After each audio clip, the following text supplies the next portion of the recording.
इस कार्यक्रम के प्रायोजक हैं doctor Badri Prasad Patel, surgeon, district hospital, Chhatarpur. बेटी बचाओ बेटी पढ़ाओ, बेटियां देश की शान है, ये संदेश है सर्जन डॉक्टर बद्री प्रसाद पटेल जी की ओर से। पेट दर्द, पेट में गैस्ट्रिक प्रॉब्लम होना, पेट में खिंचाव होना, ये सारी वो समस्याएं हैं जिनको हम एक आम आदमी के रूप में रोज टालते हैं, इग्नोर करते हैं। लेकिन कई बार ये छोटे छोटे सिम्टम्स ही हैं, ये एक विकराल बड़ा रूप ले लेते हैं और आगे जाके और समस्याएं जो हैं हमारे जीवन में आ जाती हैं।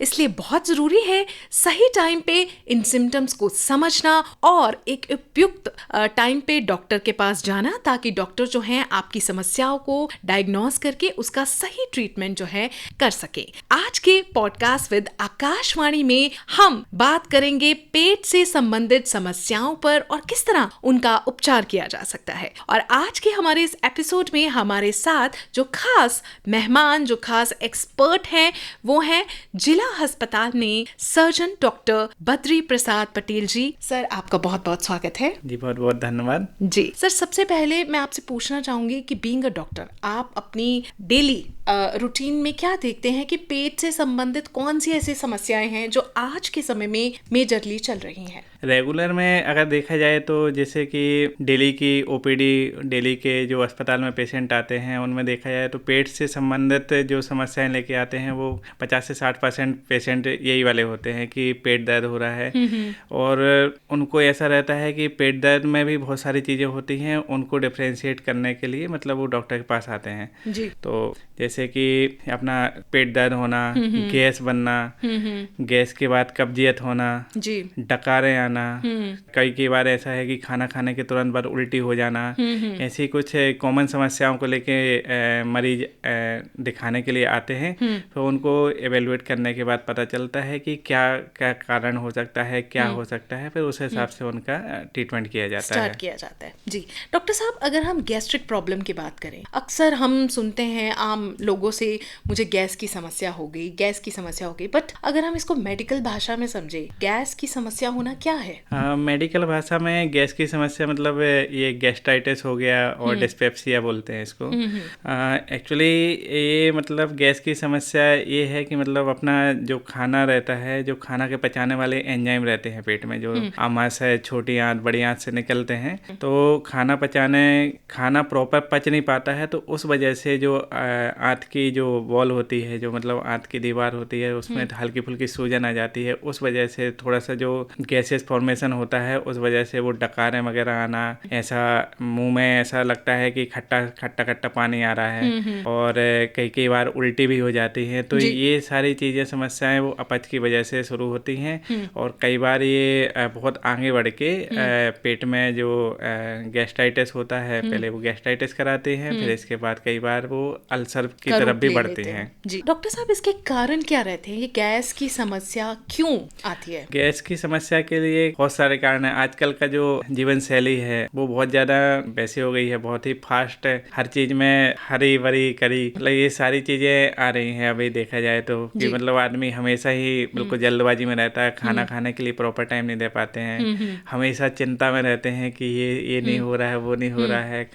और करी मतलब कि अपना स्पाइसी और ऑयली चीज़ें, जंक फूड, ये सब चीज़ें जीवन शैली में बहुत ज़्यादा स्थान बना चुकी हैं। इस वजह से पेट की समस्याएं और ज़्यादा बढ़ती जा रही हैं। जी बिल्कुल। डॉक्टर साहब, जैसे आपने कहा कि जल्दी जल्दी खाना खाना, क्या ये जो हम च्यूइंग करते हैं, अपने खाने को चबाते हैं, ये भी उसकी पाचन क्रिया, इसके ऊपर भी क्या डिपेंडेंट होती है? और जी बिल्कुल, जैसे जब अपन खाना खाते हैं तो प्रॉपर चबाने के साथ में जो अपनी सलाइवा, जो लार होती है, वो भोजन के साथ में मिक्स होती है, तो उससे अपना जो पाचन होता है, मुंह के साथ में ही जो लार मिक्स होती है, वहाँ से पाचन क्रिया प्रारंभ हो जाती है, और वो डिफरेंट स्टेज में आंत के अलग अलग भाग में अलग अलग तरीके से पाचन होता है खाने का।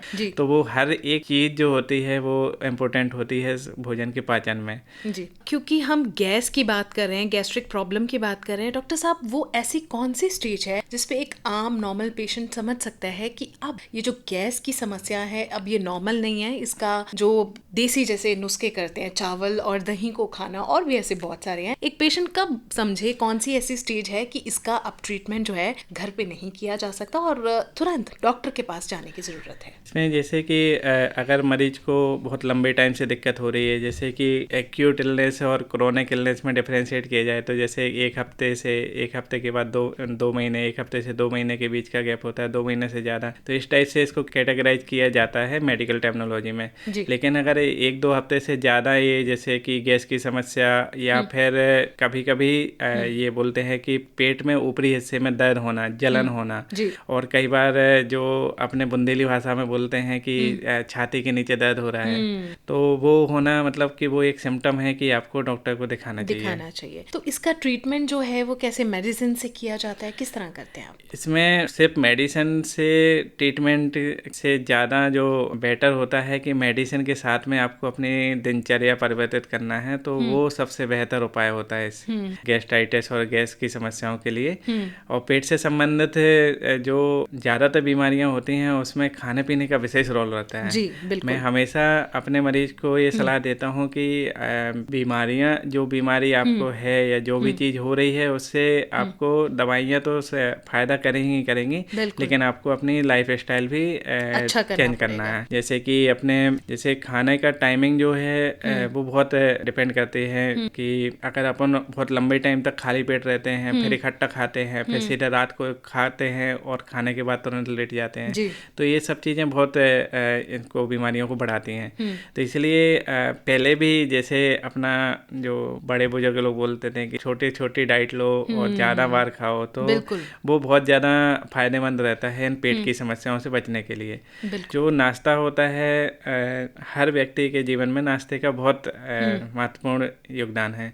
जैसे कि सुबह सुबह भरपेट नाश्ता करने के बाद अपन को दोपहर का लंच, फिर शाम को हल्का फुल्का स्नैक्स, जो भी हल्का फुल्का जो चीज़ें हैं वो खा सकते हैं। फिर नाइट में डिनर करने के बाद भी तुरंत अपन को लेटना नहीं है, थोड़ा सा हल्का फुल्का वॉक करने के बाद ही अपने को बेड पे जाना चाहिए। बिल्कुल, ये छोटी छोटी चीज़ें हैं मुझे लगता है जो डॉक्टर साहब ने बताई हैं, अगर हम अपने जीवन में इसको उतारें तो हम बच सकते हैं। जैसा कि डॉक्टर साहब ने बताया कि आजकल जो है, एक टाइम होता था जब कम खाने से प्रॉब्लम आती थी, ठीक से खाने से नहीं आती थी। आज के टाइम पे excess of everything is bad वाला कंसेप्ट आ गया है। हम जरूरत से ज्यादा खाना खाते हैं, टाइम पे नहीं खाते, और समय जब नहीं है रात को खाते हैं, जिसके बाद हम कोई एक्सरसाइज नहीं करते, कोई व्यायाम नहीं करते, इसके बाद ये समस्याएं जो हैं वो ज्यादा होनी शुरू हो जाती हैं। डॉक्टर साहब, गैस्ट्रिक प्रॉब्लम में अक्सर कुछ लोगों को देखा गया है कि उनको छाती में दर्द होती है, और हार्ट के पेशेंट को भी होती है जब स्टार्टिंग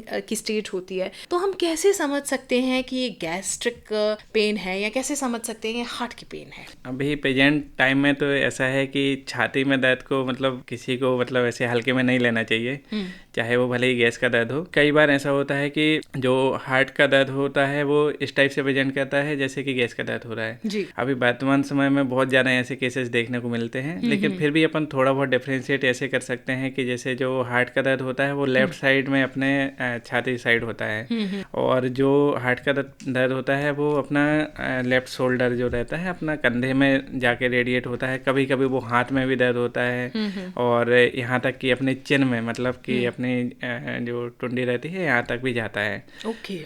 तो और इसके साथ में जो हार्ट का दर्द होता है उसके साथ में मरीज को घबराहट, पसीना आना, ये सब चीज़ें ज़्यादातर देखी जाती हैं। हाँ।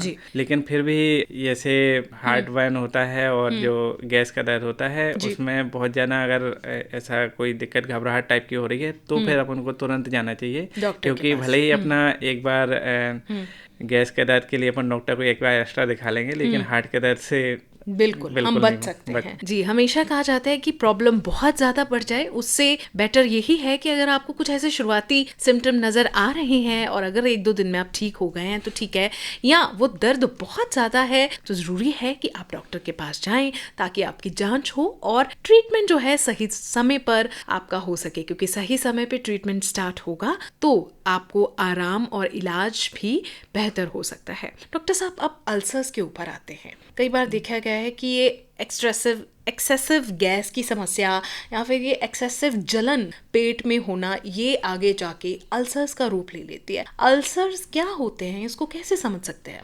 जो अल्सर बनते हैं पेट में, ये लंबे टाइम तक, जैसे जो गैस्ट्राइटिस होता है, या जैसे अपने पेट में जो आमाशय होता है उसमें जो भोजन पचाने के लिए HCl जो अपना एक एसिड बनता है, तो उसकी एक्सेस की वजह से वो अगर भोजन को पचाने के लिए जितना HCl होता है उससे ज़्यादा निकलने लगता है, तब वो अपने आंत की बॉल को भी पचाने लगता है, तो वहाँ पे वो अल्सर बनाना शुरू कर देता है। अब यही अल्सर कई बार क्या होते हैं कि मतलब स्टोमक में बनते हैं, पेट में बनते हैं, कई बार आंत में भी बनने लग जाते हैं, तो वो डिफरेंट बीमारियों में डिफरेंट हिस्से में अल्सर बनते हैं।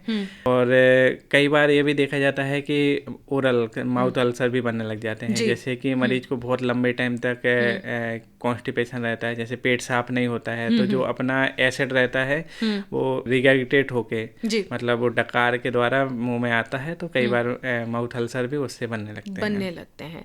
जी डॉक्टर साहब, आजकल डिजिटल मीडिया के आने से बहुत सारी चीज़ें जो हैं लोग खुद से ही फॉलो करना शुरू कर देते हैं, है ना। उनको लगता है कि ये चीज़ हमने यूट्यूब पर देख ली है ना, तो ये इसका इलाज ऐसे हो सकता है, ऐसे हो सकता है ना। फास्टिंग का प्रचलन आ गया है नई तरह की, तो आपको क्या लगता है कि फास्टिंग करना किस हद तक सही है, कब तक फास्टिंग करनी चाहिए, और क्या फास्टिंग भी जो है अल्सर के ऊपर, कॉन्स्टिपेशन हो गया या पेट की अन्य और बीमारियां हो गई, इनके ऊपर असर कर सकती है? जी, फास्टिंग का मतलब एक जो हेल्दी फास्टिंग है वो होनी चाहिए।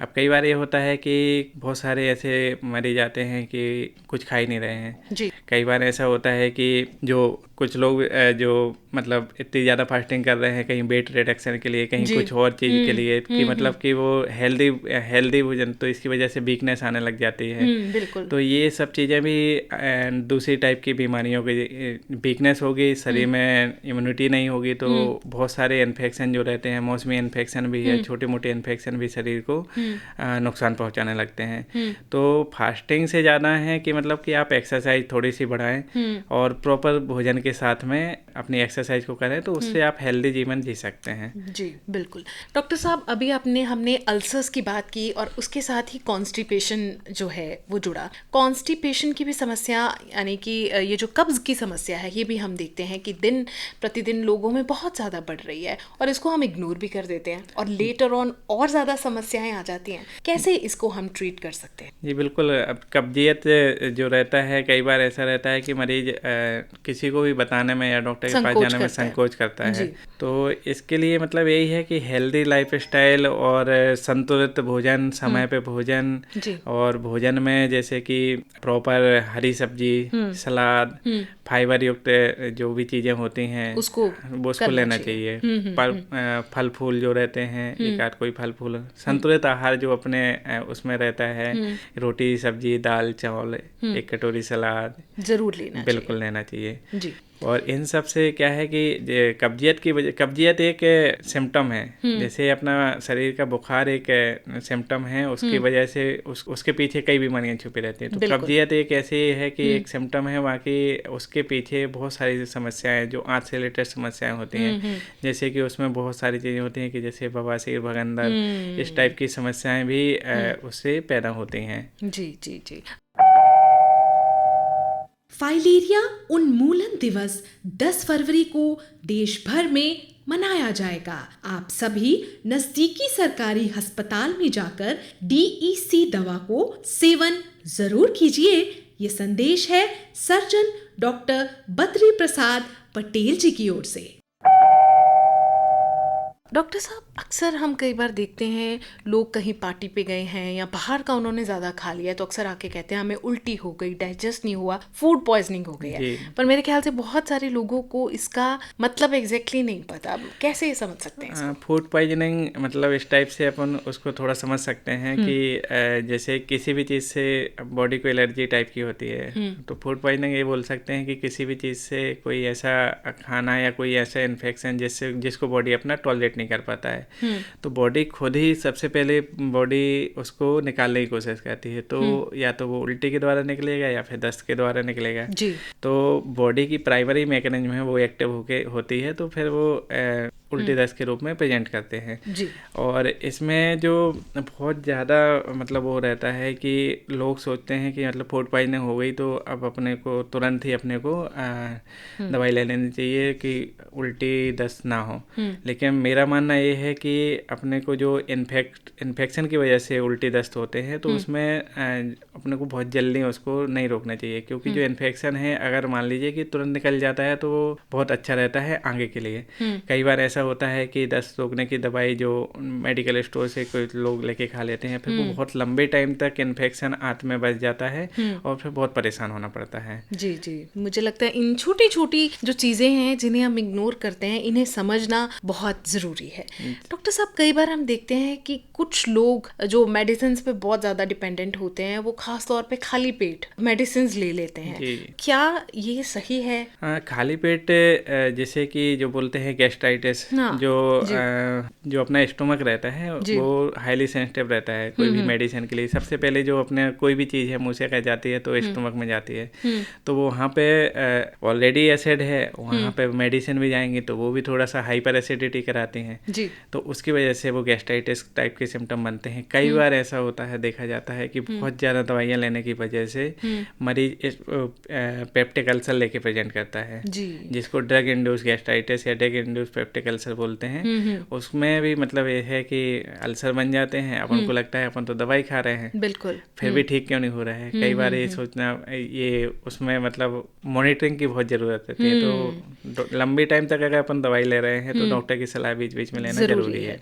ये डॉक्टर साहब ने बहुत अच्छी बात की कि अगर आपको कोई समस्या है, आप डॉक्टर के पास गए भी, उन्होंने डायग्नोस किया, आपको उसका ट्रीटमेंट बताया, लेकिन हम क्या करते हैं कि कुछ देर मेडिसिन ली और फिर छोड़ देते हैं उसको, तो वो चीज़ कई बार और ज़्यादा घातक हो जाती है। इसलिए ज़रूरी है कि टाइम टू टाइम आप अपनी समस्या को मॉनिटर करवाते रहें, उसको जो है डायग्नोस करवाते रहें डॉक्टर से, ताकि उसका जो ट्रीटमेंट है वो सही तरीके से हो सके। डॉक्टर साहब, स्टोन की समस्या जो है ना, ये भी बहुत कॉमन हो गई है। इसके क्या कारण है? क्या हमारी डाइट इसके लिए रिस्पॉन्सिबल है या और क्या कारण है जिसके कारण ये बहुत आज के समय में बढ़ रही है? जैसे कि स्टोन जो रहते हैं बॉडी में वो डिफरेंट जगह पे होते हैं, डिफरेंट टाइप के होते हैं। जैसे कि एक तो जो अपने गुर्दे के जो किडनी स्टोन होते हैं वो बहुत कॉमन है। तो किडनी स्टोन वगैरह जो भी होते हैं वो अपना जैसे कि पानी की कमी से होते हैं। कई बार पानी जहाँ का अपन जो सोर्स का पानी ले रहे हैं तो उस सोर्स में मिनरल्स या जो भी जो स्टोन को बनाते हैं वो चीज़ अगर ज़्यादा होगी तो स्टोन बनते रहते हैं। कई बार ऐसा होता है कि जैसे रीनल स्टोन के केसेस में देखा जाता है जेनेटिक भी रहता है। जेनेटिक में कि उनके परिवार में मतलब सबको स्टोन होता है और कई बार ऐसे आते हैं लोग कि मतलब हमारे दादाजी के हुआ था, पापा के हुआ था, अब हमको भी हो गई है। तो ऐसे केसेस में अपने को थोड़ा सा अपना जो बॉडी का फंक्शनिंग होती है उसके लिए जो इन्वेस्टिगेशन होते हैं वो करवाने चाहिए, डॉक्टर से मिलना चाहिए। इसके अलावा रीनल स्टोन के अलावा जो पित्त की थैली रहती है, गॉल ब्लैडर स्टोन होते हैं। गॉल ब्लैडर स्टोन का अपन बोल सकते हैं कि थोड़ा सा खाने पीने में जैसे कि ऑयली फूड, जो फास्टिंग, इंटरमिटेंट जो मतलब इसमें अपन मेडिकल की भाषा में इसको भी अपन बोलते हैं, जैसे गैस्ट्राइटिस में बोलते हैं हरी भरी करी। और तो इन सब से बचने के लिए जैसे पित्त की थैली में जो पथरी होती है वो अगर जैसे मेडिकल टर्मिनोलॉजी में ये देखते हैं कि पित्त की थैली में एक बार पथरी हो जाती है तो उसमें फिर सर्जरी ही ऑप्शन रहता है। और वो जब तक नहीं निकलती है बार बार उसमें पित्त की थैली में सूजन कराती रहती है और मरीज को परेशानी बनी रहती है। डॉक्टर साहब, अब अंत में मैं आपसे ये कहना चाहूँगी कि आप हमारे सभी श्रोताओं के लिए एक मैसेज, एक हेल्दी जीवन जीने के लिए मूल मंत्र बताइए कि कैसे वो अपने आप को, अपनी ज़िंदगी को हेल्दी, स्वस्थ बना सकते हैं। हेल्दी अपने जीवन के लिए तो मतलब सबसे इम्पोर्टेंट है कि अपना हेल्दी और संतुलित डाइट और हर मतलब जो टाइमिंग है डाइट मतलब भोजन की टाइमिंग है, एंड दिन में 3 बार खाना, सुबह का नाश्ता भरपूर करना, खाने में हरी सब्जी सलाद वगैरह पर्याप्त मात्रा में लेना, फल फूल का सेवन करना, ऑयली एंड तेल मसाले वाली चीज़ें और बाहर का जंक फूड से थोड़ा सा बचाव करना, ये सारी चीज़ें हैं जो आपके हेल्दी जीवन के लिए बहुत ज़्यादा ज़रूरी है। जी, सो डॉक्टर साहब ने बहुत महत्वपूर्ण मैसेज दिया है। उम्मीद करती हूँ कि आप सब ने ये आज का पॉडकास्ट बहुत ध्यान से सुना होगा और आज की डॉक्टर साहब की दी हुई नसीहतों को ना केवल आपने सुना होगा, आप उनको अपने जीवन में उतारेंगे भी, क्योंकि ये तो हमने सही ही सुना है कि हेल्थ इज़ वेल्थ, कि हेल्थ ही जो हमारे जीवन का असली धन, असली जिसको बोलते हैं अनमोल चीज़ है। हम जिंदगी में बाकी चीज़ों को थोड़ा बहुत इग्नोर कर सकते हैं, बट अपनी सेहत, अपनी हेल्थ को इग्नोर नहीं कर सकते, क्योंकि अगर हम हेल्दी हैं, स्वस्थ हैं, तो अपने जीवन में और कार्य भी अच्छे से कर सकते हैं। सो ये था आज का हमारा podcast surgeon doctor Badri Prasad Patel जी के साथ, और इसी के साथ ही हम इजाजत लेते हैं। डॉक्टर साहब, आप अपना कीमती समय लेकर हमारे स्टूडियो में आए, आपका बहुत बहुत धन्यवाद। जी, बहुत बहुत धन्यवाद।